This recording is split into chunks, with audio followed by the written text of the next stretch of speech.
Ici Normand Pinard, bienvenue à cette conférence, la science de l'esprit. L'esprit n'est pas quelque chose qui appartient uniquement à votre conscience.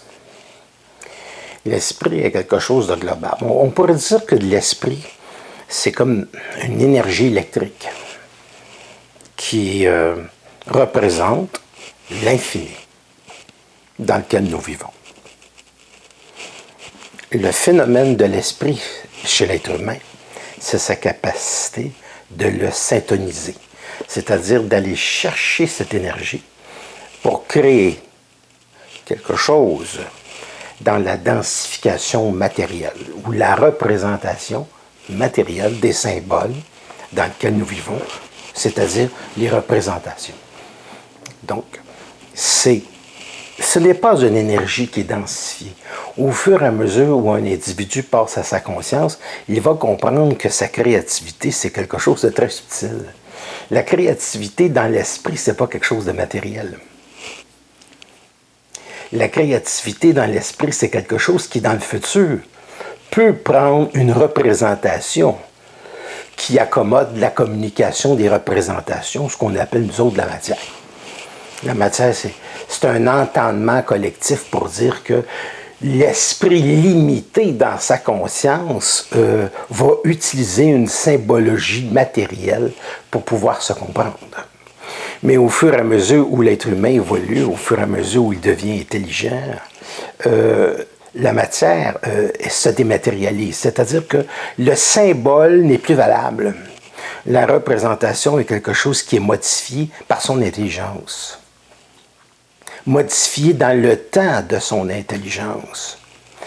Modifié par la structure de son intelligence. Modifié par sa conscience. Donc, de l'esprit, c'est de l'énergie. Cette énergie-là n'est pas personnelle. Elle se personnifie au fur et à mesure où elle est syntonisée. Et à partir du moment où l'être humain crée, elle devient un symbole utile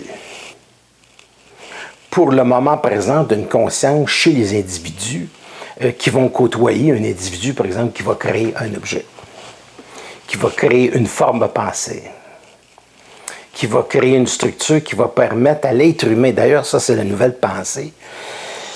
La nouvelle pensée chez l'être conscient, c'est une pensée qui permet à l'autre d'être syntonisé dans le but de stimuler son intelligence. Autrement dit, c'est la véritable intelligence chez l'être humain maintenant. Ce n'est pas de croire au monde dans lequel nous vivons comme étant un absolu. Il n'y a rien d'absolu. Tout se transforme. C'est d'être capable de faire passer une énergie qu'on pourrait appeler électrique. Ça va être plus simple comme ça. Une énergie éthérisée qui permet de développer chez l'autre, de lui donner une intuition qui lui permet de voir ou de ressentir le plus loin de ce qu'il est à l'intérieur de lui. Donc, ce plus loin qui va permettre une créativité et le changement des symboles. Et le changement des symboles pour un mathématicien, par exemple, c'est de trouver des équations qui poussent le symbole de la matérialité à une conscience qui est différente. Et c'est comme ça que notre science évolue. Autrement dit, la réalité a toujours été quelque chose, un objet quelconque a toujours été là.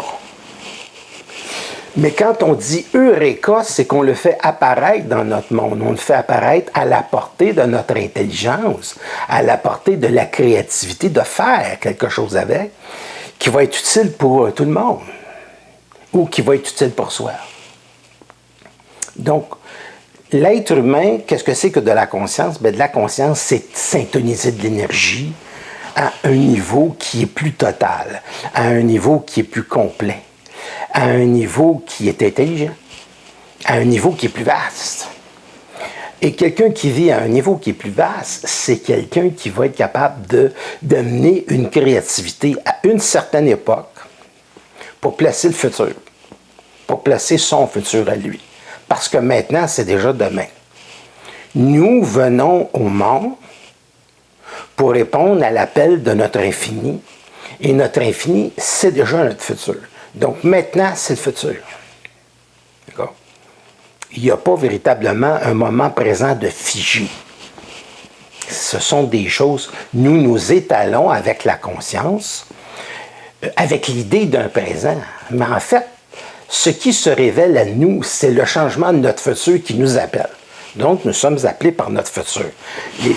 Des nouveaux symboles de la représentation qu'on n'arrive pas aujourd'hui parce qu'on pense qu'on est seulement de la matière dans le moment présent et que l'on pense qu'on est comme emprisonné dans le symbole présent. Il faut comprendre qu'on est déjà présent, futur. Donc, autrement dit, aujourd'hui, avec ce qu'on pense du présent, c'est déjà la transformation de notre futur. C'est la raison pour laquelle un voyant peut voir l'avenir. Parce que maintenant, quand il ouvre ses antennes, quand il ouvre sa sensibilité, il peut voir, il peut ressentir les événements du futur. Parce qu'ils sont déjà arrivés. Potentiellement.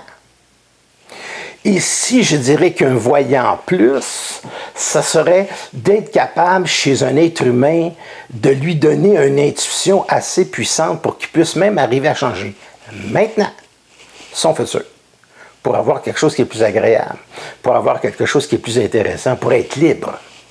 C'est ça de la conscience. C'est ça de la syntonisation. Donc, même si le futur est déjà arrivé, il y a plusieurs types de futurs chez un être humain qui sont modifiables à partir du moment où il peut syntoniser une vibration, une manière de voir les symboles qui change. Et les symboles principaux, ce sont nos perceptions personnelles. Ce sont nos perceptions qui créent le monde, qui le constituent à chaque seconde, nous sommes des créateurs du monde, comme lorsque nous créons des rêves dans la nuit. Et on pourrait même dire qu'on est emprisonné par les symboles de nos rêves, comme nous sommes emprisonnés par les symboles de notre moment présent. Parce que avoir un ego, réfléchir, penser, c'est de trop presque, parce que réfléchir pour quelqu'un qui a de la conscience, qui ne peut pas faire de la syntonisation, c'est essayer de mettre l'océan dans un verre d'eau. Donc, ça a une utilité, mais extrêmement restreinte. Parce que la véritable intelligence, c'est une intelligence qui est intuitive. La véritable intelligence, c'est quelqu'un qui connaît de l'océan, qui est capable de savoir qu'il y a de l'infini, qui est capable de savoir, qui est capable de regarder la Terre d'un point de vue de quelqu'un qui n'habite pas seulement sur la Terre, mais d'un point de vue où tu serais ailleurs.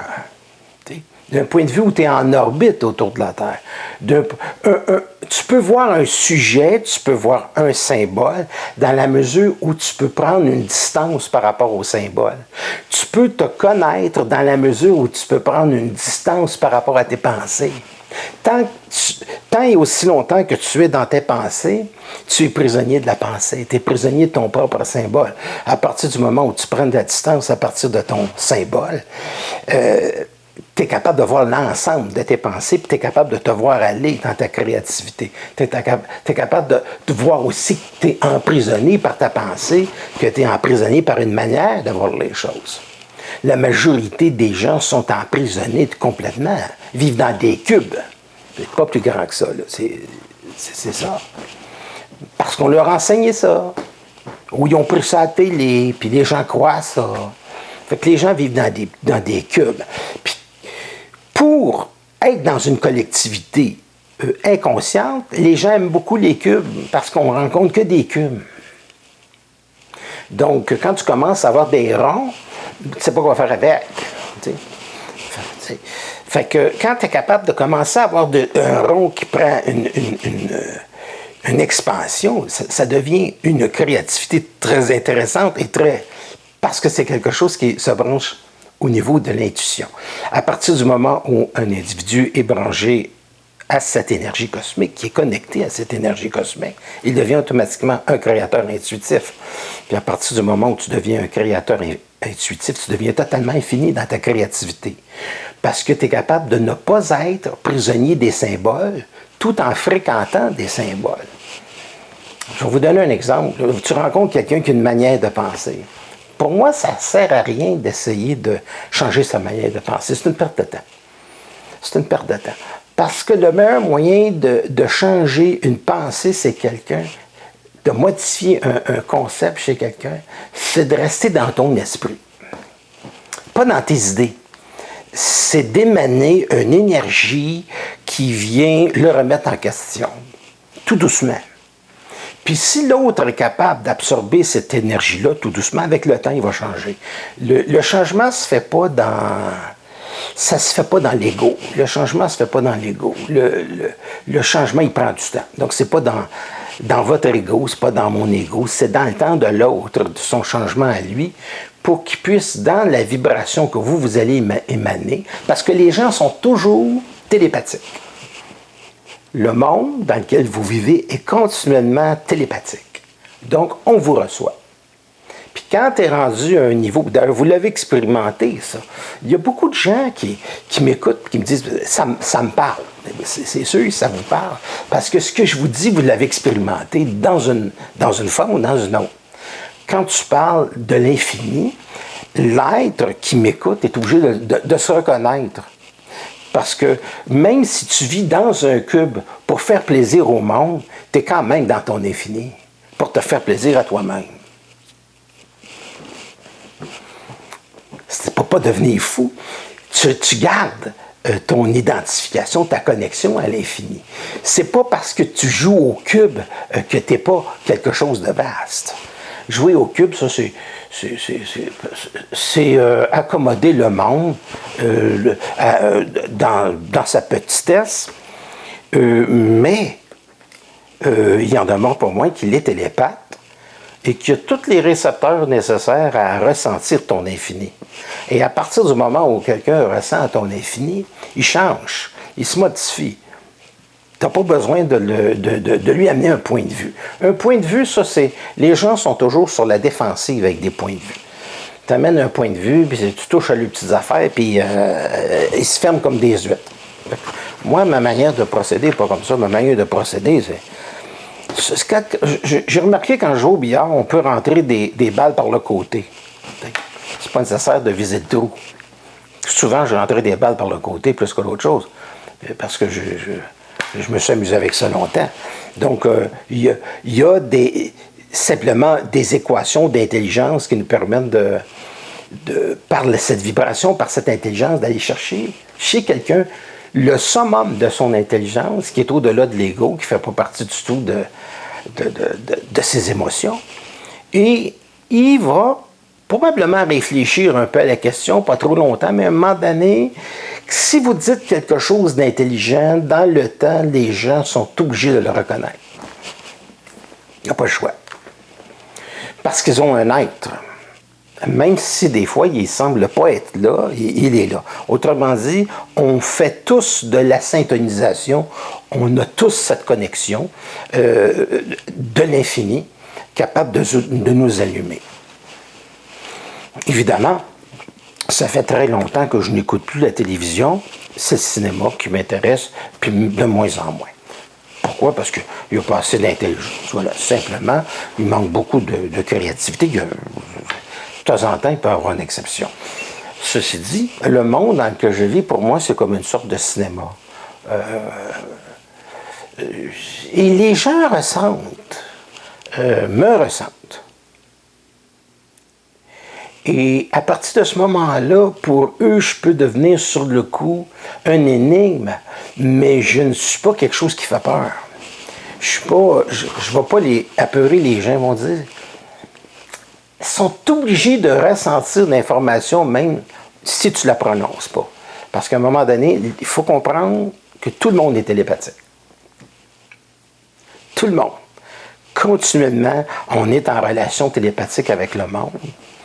Et cette télépathie avec le monde est beaucoup plus importante que d'arriver avec des opinions pour changer quoi que ce soit, surtout aujourd'hui, à une période où les gens sont complètement fermés par la peur, et surtout par la peur de ne pas avoir raison.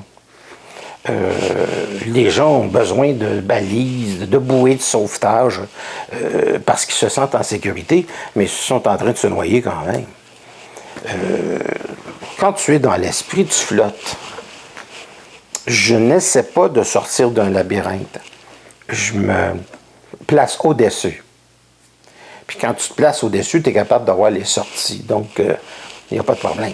Tu ne peux pas passer ton temps à te heurter à des murs, à les murs du monde, le labyrinthe du monde toute ta vie. À un moment donné, tu te places au-dessus. Puis, quand tu as une connexion, ça te permet de...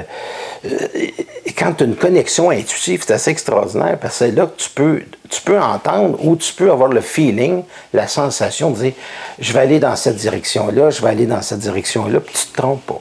Moi, c'est comme ça que je fonctionne depuis maintenant une 50aine d'années. Intuitif. Parce que si je vais placer mon ego réflectif devant le phénomène, je me serais probablement posé des questions inutilement. Donc ça, c'est pas utile. Lorsque nous allons ici en auto-hypnose, le but d'ailleurs de cette auto-hypnose, puis que j'en ai jamais vraiment parlé, même aux gens qui assistent aux ateliers de cette chose-là, c'est d'être capable de sortir du corps. Et un jour, il faudra comprendre ce qu'on appelle être total. Être total, c'est d'être capable de changer un niveau, de ne pas laisser traîner le corps en arrière. C'est ce que j'appelle une transformation par la lumière, qui permet à un individu non pas juste de sortir de son corps puis d'être obligé de revenir dedans, mais sortir de plan. Puis pour moi, changer de plan, c'est changer l'idée de l'espace et du temps pour pouvoir apparaître dans une réalité d'espace-temps qui est totalement différente. C'est ça, un début dans les ateliers. Ça, c'est des choses qui vont se faire, qui se font dans le temps. Maintenant, ce qu'on remarque comme phénomène, puis que les gens qui font les ateliers remarquent, puis là, ils vont comprendre l'explication maintenant parce que je leur en parle. Le temps ne passe pas de la même manière. Quand on assiste aux ateliers, puis qu'on est dans un état auto-hypnotique, 30 minutes, gros max, là, l'extérieur, il y a déjà 1 heure qui a passé. Ça va paraître comme si le temps extérieur était 2 fois plus rapide. Donc, cet état fait en sorte que même si on fait comme une impression de 30 minutes, là, il y a à peu près 1 heure qui a passé. Ça, on a tous expérimenté ça, puis c'est ça que je veux.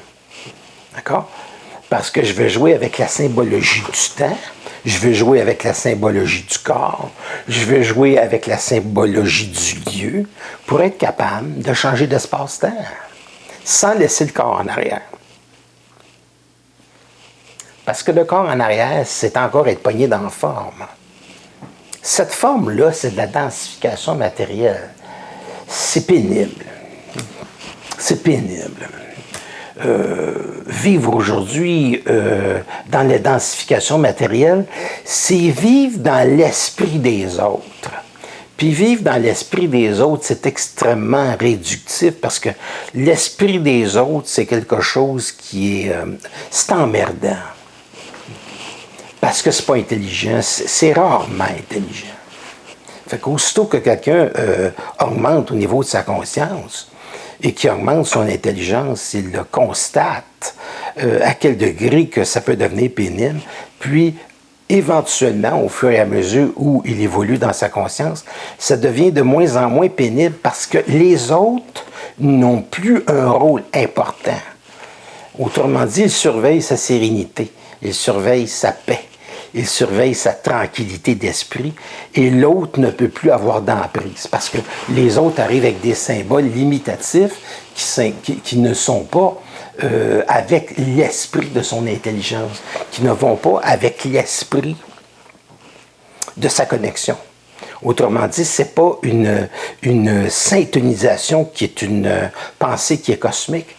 C'est que la majorité des gens syntonisent du réel, ils syntonisent du moment présent, avec les symboles du moment présent, avec le système nerveux de tout le monde, et ont une pensée collective, limitative, que tout le monde est en train de se noyer dans un verre d'eau.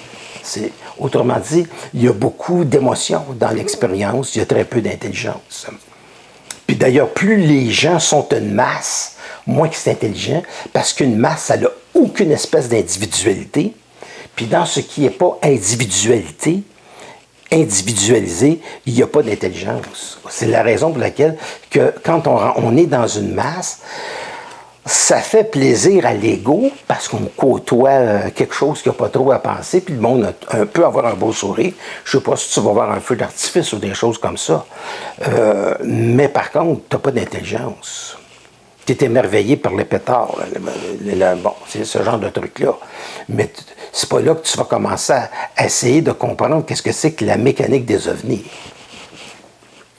Bon. Quand tu commences à comprendre ces choses-là, ben là, tu commences à entrer dans un monde qui est beaucoup plus vaste. Donc, tu as une pensée qui est totalement différente. Donc, dans ce sens-là, moi, je travaille beaucoup. Ben, tu sais, j'ai commencé dernièrement avec des cristaux. Et ces cristaux-là ont beaucoup d'importance. Parce qu'à partir du moment où je travaille avec les chakras, j'ai remarqué que je me sentais comme poussé par les pierres. Fait que je me suis dit, ça, c'est une science qui est très intéressante. Et mais je suis arrivé très tard là-dessus. Je me suis dit, c'était très intéressant parce que ça va m'aider à contrôler plus ce qu'on appelle le voyage sans le corps. Puis ensuite, je vais être capable de faire le voyage avec le corps. Autrement dit, c'est bon pour changer de plan. Il faut connaître vraiment. Je vois les pierres comme étant, donc la lithothérapie, je vois ça comme étant des clés. Je vois que chaque pierre a une vibration, que c'est une clé. Donc, je trouve ça très, très intéressant. Les cristaux, je trouve ça extrêmement intéressant dans la vibration. Je trouve que c'est des clés qui permettent au chakra d'être connecté qu'à un niveau, un autre niveau, un autre niveau. Le chakra racine qui est extrêmement important. Les chakras. Je trouve ça extrêmement intéressant parce que c'est pour amener le corps dans un au-delà et avoir ce qu'on appelle une transformation en lumière. Et c'est ça qui m'intéresse, la transformation en lumière, pour ne pas laisser aucune densification matérielle en dehors de l'expérience. Fait qu'il faut commencer quelque part. Puis dans les ateliers, je trouve ça très intéressant parce que un atelier bien vécu, ça vaut 100 000 conférences. Fait que ça, c'est intéressant. Peu importe, parce que le mental d'un individu, même si tu vas écouter 150 000 conférenciers, le mental de l'individu, il est toujours aux prises avec des mécanismes de défense. Puis c'est ce qui fait que tu peux voir 150 000, ou tu peux assister à 150 000 conférenciers de toutes sortes de conférenciers. Quand tu as fini, tu sors de là, tu retombes avec tes clés, tes claques, tes petites affaires à toi, ton petit verre d'eau, puis t'es pogné dans la symbologie de ton verre d'eau. Puis tant que tu n'es pas capable de fracasser le verre, t'es fait parce que tu ne rentres pas dans ton océan. Puis avant que tu fracasses un verre, laisse-moi dire que avant que tu fracasses la tasse, je peux dire que ça prend beaucoup, beaucoup, beaucoup de temps si tu n'as pas une intelligence intuitive. Parce qu'une intelligence intuitive, ce qu'elle va faire, c'est qu'elle va te permettre de voir ce qui est l'autre bord du mur. Puis dans l'infini, tu ne peux plus être un carré. Donc, tu ne peux plus facilement vibrer au même niveau que la société ou les gens qui t'entourent et toutes leurs conneries. Je ne dis pas que les gens dans l'ensemble ne sont pas intelligents. Je dis que l'émotion des gens n'est pas intelligente. Les émotions ne sont pas intelligentes. On voit ce que ça donne. Les émotions, c'est toujours... Anyway, c'est toujours dirigé vers de l'angoisse. C'est de la peur, de la peur. La pensée humaine, une partie même de sa créativité est orientée par la peur. Il y a des gens qui attendent toujours la dernière minute pour changer quelque chose dans leur vie. C'est toujours de la peur, de la peur, de la peur, de la peur. Le moteur de l'évolution de l'être humain, c'est de la peur. Et la peur, ça engendre des guerres, la peur, ça engendre une vie qui est totalement paralysée, puis ça empêche la véritable créativité totale de l'être humain de passer en tant qu'énergie. Parce que la peur va toujours essayer de transformer ton océan en verre d'eau. C'est ça que ça fait de la peur. C'est extrêmement limitatif et restreint. Voilà.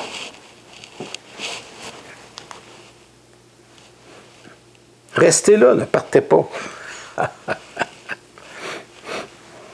Alors, le prochain atelier que je vais faire pour le nouveau monde, ceux qui veulent essayer l'expérience, il reste toujours une ou deux places.